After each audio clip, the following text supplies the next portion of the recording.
Pernahkah Anda tanpa sadar meraih ponsel padahal niatnya mau bekerja? Atau mungkin Anda makan kue lagi padahal sudah berjanji akan memulai sesuatu mulai hari Senin? Momen-momen kecil ini mungkin terasa sepele, bahkan tidak berarti. Namun sebenarnya inilah retakan-retakan kecil pada benteng diri kita. Hari ini kami tidak akan menyalahkan Anda atas kelemahan-kelemahan ini. Sebaliknya, mari kita lihat hal-hal ini dari sudut pandang menakjubkan para filsuf Stoa kuno. Kita akan membahas bagaimana para filsuf yang hidup 2000 tahun lalu ini bisa memberikan kita kekuatan super untuk melawan prokrastinasi dan keinginan impulsif di abad ke-21. Tetaplah bersama kami dan Anda akan belajar bagaimana mengubah kebiasaan Anda yang paling mengganggu menjadi arena latihan bagi pikiran dan kemauan Anda.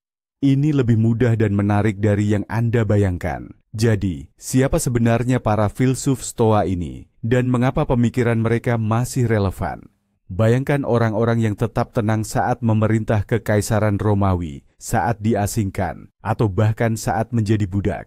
Mereka adalah Marcus Aurelius, Seneca, dan Epictetus. Rahasia utama mereka terletak pada sebuah gagasan yang sederhana namun sangat kuat. Mereka membagi dunia menjadi dua kategori, hal-hal yang bisa kita kendalikan dan hal-hal yang di luar kendali kita. Kita tidak bisa mengendalikan cuaca, perekonomian, atau apa yang orang lain pikirkan tentang kita. Namun kita 100% mengendalikan pikiran, penilaian, dan reaksi kita sendiri. Menurut para filsuf Stoa, disinilah letak kunci menuju kekuatan dan ketenangan batin. Jadi, mari kita mulai dengan monster utama yang bersembunyi di bawah tempat tidur kita semua. Namanya adalah prokrastinasi. Ini dia. Tugas penting itu yang harus segera dikerjakan. Menulis laporan, memulai olahraga, atau melakukan panggilan penting. Anda tahu betul itu perlu diselesaikan. Namun, alih-alih melakukannya, jari Anda malah otomatis mengarah ke ikon media sosial.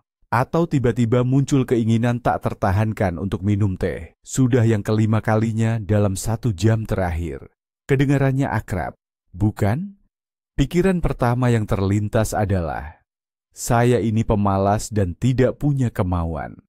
Kita mulai menyalahkan diri sendiri, yang justru memperburuk keadaan dan menyeret kita ke dalam lumpur menyalahkan diri sendiri. Namun, kaum Stoa, para master kendali diri dari zaman kuno itu, akan melihatnya dengan cara yang sangat berbeda. Bagi mereka, akar masalahnya bukanlah kemalasan, akar masalahnya adalah ketakutan. Ya, Anda tidak salah dengar, memang ketakutan. Kita tidak takut pada tugasnya itu sendiri. Kita takut pada ketidaknyamanan yang menurut kita akan ditimbulkannya. Takut bosan, takut tidak bisa melakukannya dengan sempurna. Takut itu akan terlalu sulit. Otak kita melihat gunung kesulitan imajiner ini dan berteriak, bahaya, lebih baik kita tonton video lucu, di sana aman. Jadi, apa yang harus dilakukan? Stoicisme menawarkan solusi yang jenius dalam kesederhanaannya. Jangan memandang seluruh gunung sekaligus. Lakukan satu langkah kecil saja yang hampir tak terasa. Tugas Anda bukanlah menulis laporan besar. Tugas Anda adalah membuka editor teks dan menulis satu kalimat. Tujuan Anda bukan membersihkan seluruh apartemen. Tujuan Anda adalah meletakkan satu barang ke tempatnya. Dengan mengambil langkah mikro ini, Anda menunjukkan kepada otak Anda bahwa tidak ada hal buruk yang terjadi. Dan seringkali, justru langkah pertama inilah yang meruntuhkan mantra prokrastinasi dan memberikan dorongan untuk bergerak maju. Oke, soal prokrastinasi sudah kita bahas tuntas. Namun, ada lagi satu pengganggu ketenangan batin kita. Dia menyerang dengan cepat, tiba-tiba, dan seolah membakar semua yang ada di dalam diri kita. Ya, apalagi kalau bukan amarah dan rasa jengkel. Coba bayangkan situasi yang sering kita alami. Anda sedang antre, lalu tiba-tiba ada yang menyela barisan di depan Anda. Atau seorang rekan kerja tidak menyelesaikan tugasnya tepat waktu, sehingga Anda yang jadi repot.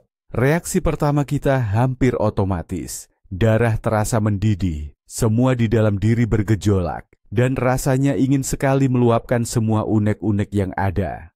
Kita merasa sangat benar dengan kemarahan itu. Kan kita yang diperlakukan seperti itu. Ini tidak adil.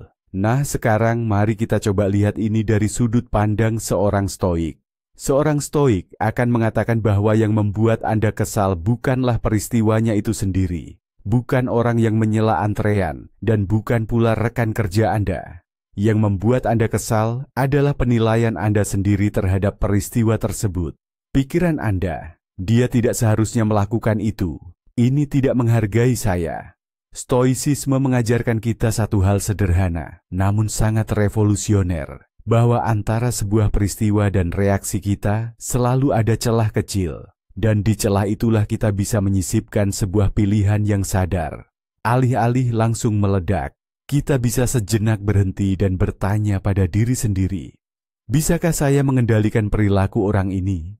Tidak, tapi bisakah saya mengendalikan reaksi saya atas perilakunya? Ya, 100%. Ini bukan berarti kita harus jadi orang yang pasrah atau membiarkan diri diinjak-injak. Ini adalah ajakan untuk tidak menyerahkan kendali atas dunia batin Anda kepada keadaan di luar diri Anda.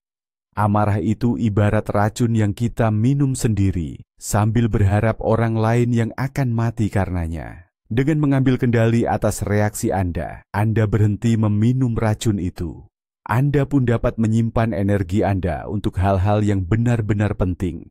Dan inilah musuh ketiga, dan mungkin yang paling licik, dari disiplin diri, pengejaran kenikmatan sesaat. Ia menyamarkan diri sebagai istirahat, hadiah, atau sekadar kesenangan kecil.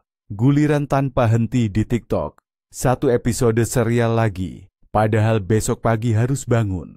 Sepotong kue lagi yang sudah Anda janjikan pada diri sendiri untuk tidak dimakan. Setiap tindakan ini memberi kita lonjakan dopamin yang kecil, namun instan, hormon kenikmatan. Otak dengan cepat mempelajari trik sederhana ini, melakukan tindakan sederhana, lalu mendapatkan hadiah. Dan ia mulai menuntut lebih dan lebih lagi. Pada akhirnya, tanpa kita sadari, kita terjebak dalam perangkap. Kita mengorbankan tujuan jangka panjang, kesehatan, pengetahuan, karier, demi kesenangan instan yang murahan, di sini dan sekarang. Ini seperti mengambil pinjaman kecil dengan bunga mencekik dari diri Anda di masa depan. Hari ini terasa enak, namun besok Anda harus membayar mahal. Apa yang akan disarankan oleh seorang filsuf Stoa dalam situasi ini? Ia akan menyarankan untuk menggunakan alat yang paling ampuh. Imajinasi, namun bukan untuk membayangkan betapa lezatnya kue itu jika dimakan, melainkan untuk melihat jauh ke masa depan. Sebelum menyerah pada godaan, tanyakan pada diri Anda pertanyaan sederhana, namun menyadarkan ini. Akan jadi seperti apa saya jika saya melakukan ini setiap hari? Bagaimana dalam setahun dan dalam 5 tahun? Pertanyaan ini mengalihkan fokus dari keuntungan instan ke konsekuensi jangka panjang. Ini membuat Anda melihat bukan hanya sepotong kue yang tampak tak bersalah, melainkan gambaran utuh tentang bagaimana pilihan ini membentuk pribadi dan hidup Anda. Dan kemudian, keputusan untuk menolaknya menjadi bukan sekadar tindakan pengekangan, melainkan investasi untuk menjadi versi terbaik dari diri Anda.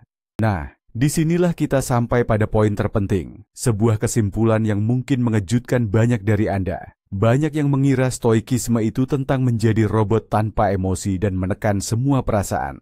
Tapi, itu adalah mitos besar. Padahal, kenyataannya justru sebaliknya. Tujuan sejati stoikisme bukanlah untuk menekan, tapi untuk bertransformasi. Ini bukan upaya mengunci kelemahan Anda dalam penjara, melainkan menggunakannya sebagai sparring partner untuk melatih ketahanan mental dan spiritual Anda. Prokrastinasi itu kesempatan Anda melatih disiplin, kemarahan, peluang untuk mempraktikkan kontrol diri, godaan akan hal buruk, itu momentum untuk memperkuat tekad. Kelemahan Anda bukanlah musuh yang menghancurkan Anda. Justru, itu adalah indikator yang menunjukkan di mana Anda perlu menjadi lebih kuat.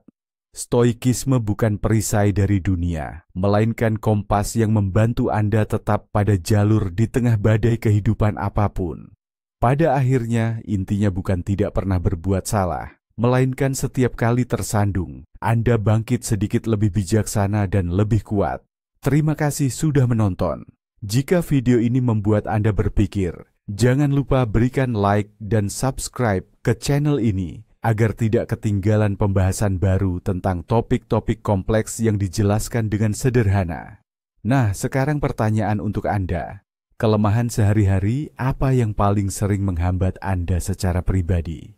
Tulis di kolom komentar, mari kita diskusikan bersama.